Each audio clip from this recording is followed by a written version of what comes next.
Hello students, I am Selvakumar Chandrasekharan, Assistant Professor, Department of Biochemistry, School of Allied Health Science, Salem, VMRF-DU. Today we are going to see the classes on topic glycolysis. Let me define the glycolysis topic. The word ends with lysis means breakdown.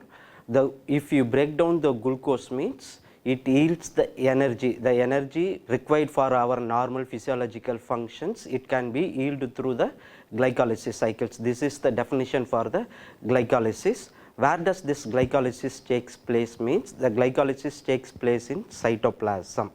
The glycolysis is the metabolic pathway in which one molecules of glucose have 6 carbon chain. It is breaking down into the 2 chains with 3 carbon atoms, 2 molecules of pyruvate, and it yields the energy for our normal physiological functions. This is the definition for the glycolysis. There are the 2 phases of glycolysis.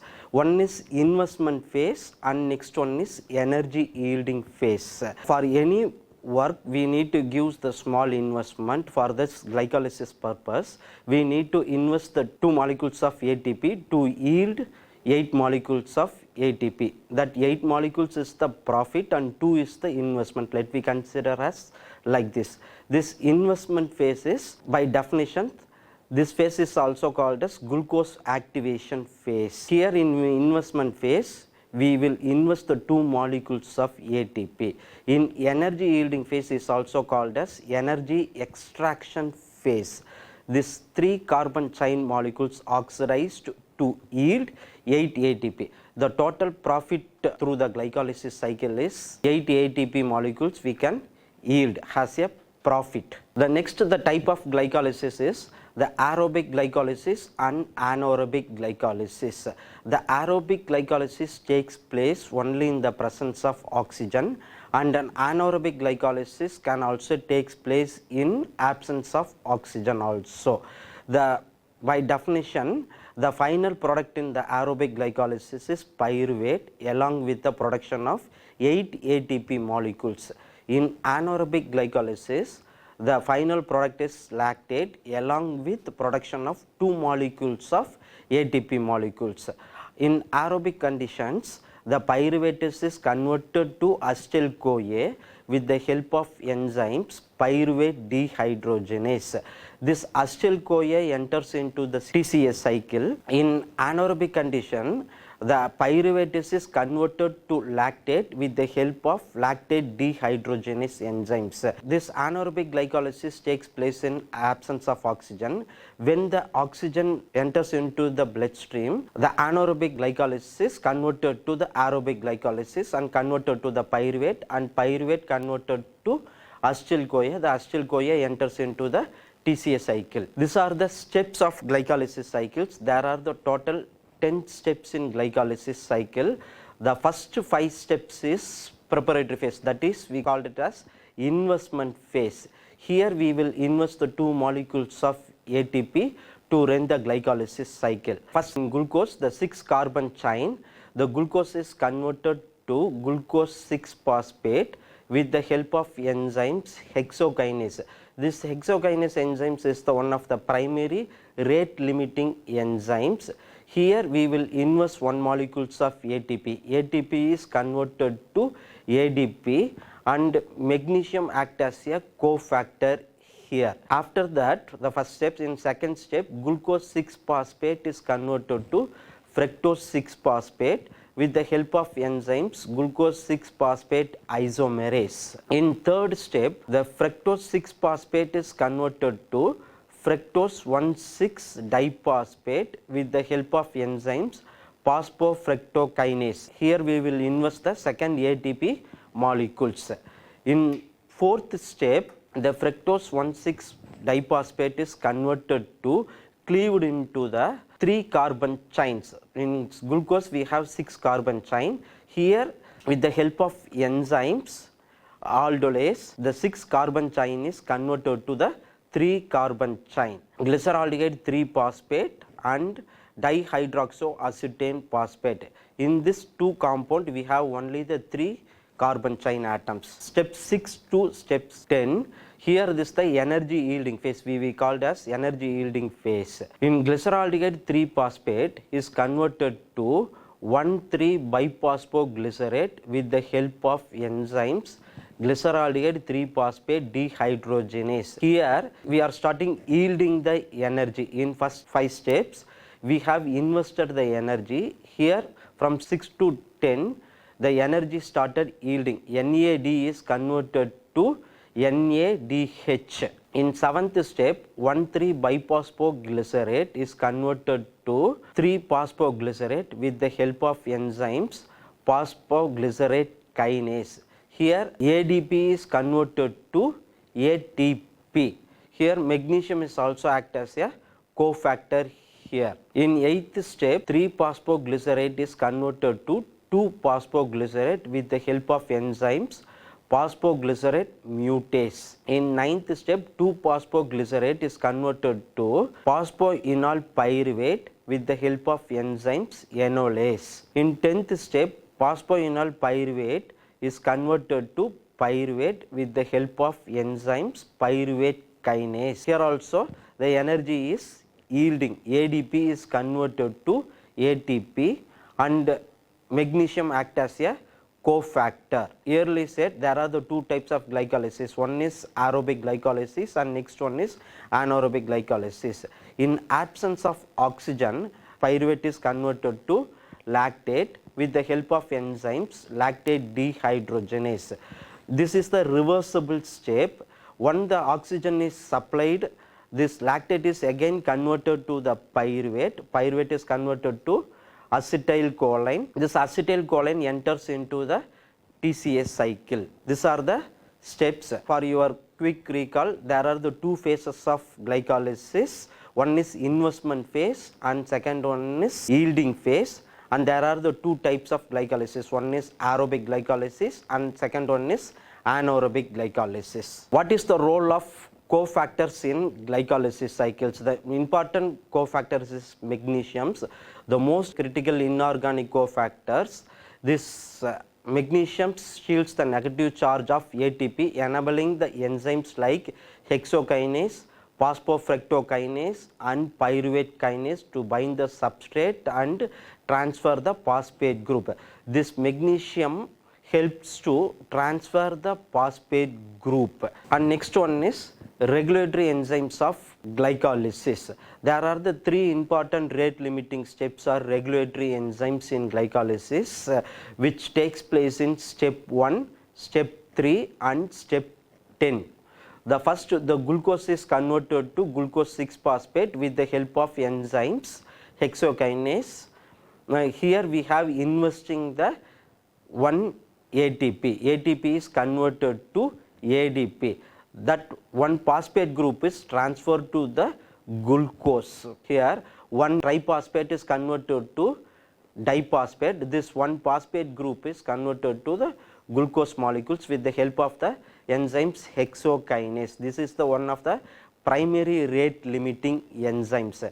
In the second rate limiting steps takes place in step 3. The fructose 6-phosphate is converted to fructose 1,6-biphosphate. Here also we are investing the second phosphate group. Here we have 1 phosphate group. Here we have biphosphate, 2 phosphate group. The fructose 6-phosphate is converted to 1,6-biphosphate. The 2 phosphate group is linked to the phosphate group. In the third rate limiting steps takes place in step 10. The phosphoenol pyruvate is converted to pyruvate with the help of enzymes pyruvate kinase. Here we have started yielding the ATP.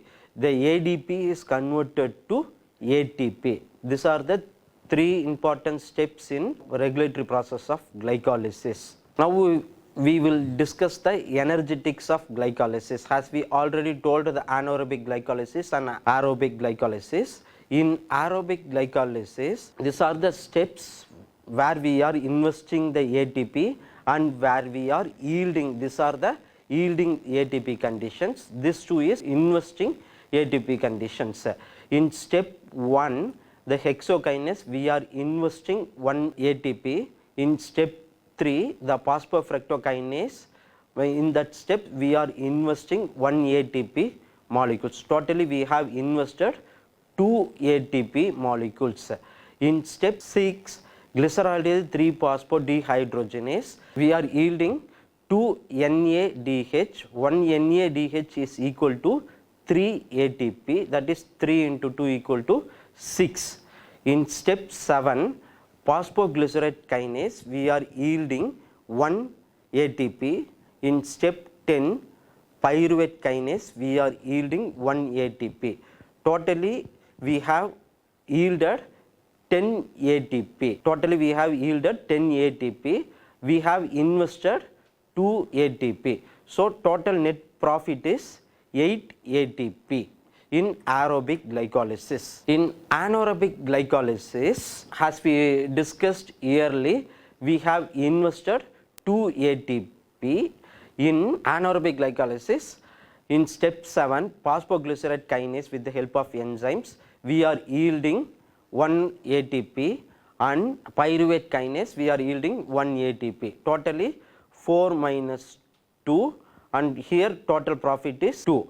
In aerobic 8, in anaerobic 2. Total profit from the glycolysis cycle is 10 ATP. What are the significance of glycolysis pathway?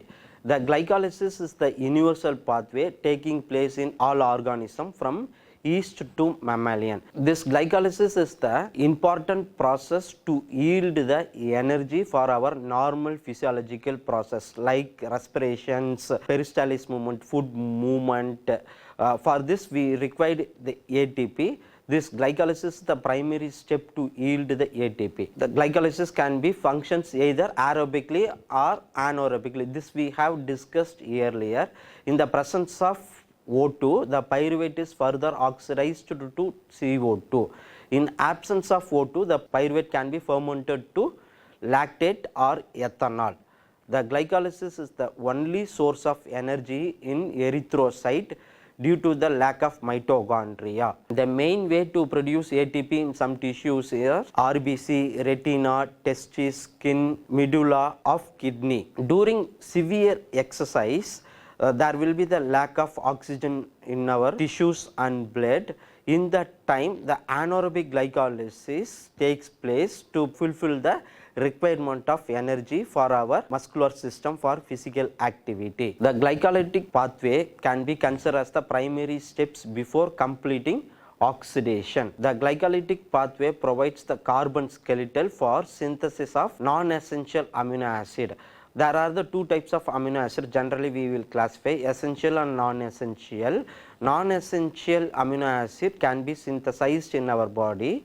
Essential amino acids we need to supply through the diet. This glycolysis pathway acts as an intermediate for synthesis of non-essential amino acid. DHAP and glyceraldehyde 3-phosphate important for lipogenesis. For example, the type 2 diabetic patient will gain the weight. In hyperglycemia conditions, the excess amount of glucose will be converted to the lipid with the process name is lipogenesis. Here in third step, glyceraldehyde 3-phosphate is converted to the lipid or cholesterol. The most of the reactions of glycolysis pathway are reversible, which are also used for gluconeogenesis. Gluconeogenesis means synthesis of carbohydrate from non-carbohydrate substance. Here let me discuss the role of hormones in glycolysis cycle. The insulin and glucagon are the primary important hormone which regulates the glycolysis pathway. This insulin and glucagon secretes from the pancreas. Insulin secretes from beta cell and glucagon secretes from alpha cell, and epinephrine is the another hormone. This takes place in any stressful condition. After the food ingestion and digestions, the blood glucose level will get elevated. That condition is called as an hyperglycemia. During the hyperglycemia, the insulin secreted and enhances the glycolysis pathway. For the glycolysis, the excess glucose is converted to the glycogenesis. The excess glucose is converted to glycogen and stored in the liver, and the excess glucose simultaneously the excess glucose will also takes place into the glycolysis pathway to provide the ATP for normal glycolysis pathway. During the hypoglycemia, decreased during the starvation or fasting time, the blood glucose level will get decreased. During that time, glucagon will secrete from the pancreas. The main function of this glucagon is breakdown of glycogen, and this glycogen is converted to glucose to maintain the homeostasis level of glucose in the blood. In epinephrine will get secreted during the any stressful conditions like severe exercise or any stressful conditions. This secretes simultaneously to break down the rapid amount of glycogen or lipid, and this glycogen and lipid and converted to the glucose to fulfill the requirement of glucose for ATP production. When does this insulin activate? The insulin activate the following hormones like hexokinase and glucokinase, phosphofructokinase and pyruvate kinase. The glucagon inhibit the fructose 2,6 biphosphate level and inhibit the phosphofructokinase and pyruvate kinase. This glucagon promotes the gluconeogenesis instead of glycogenesis. The glucagon secrete in hypoglycemic conditions. In the process, the gluconeogenesis converts the non-carbohydrate like protein and lipid to glucose. The result of insulin, the more glucose is break down for the energy and increased amount of glycolysis.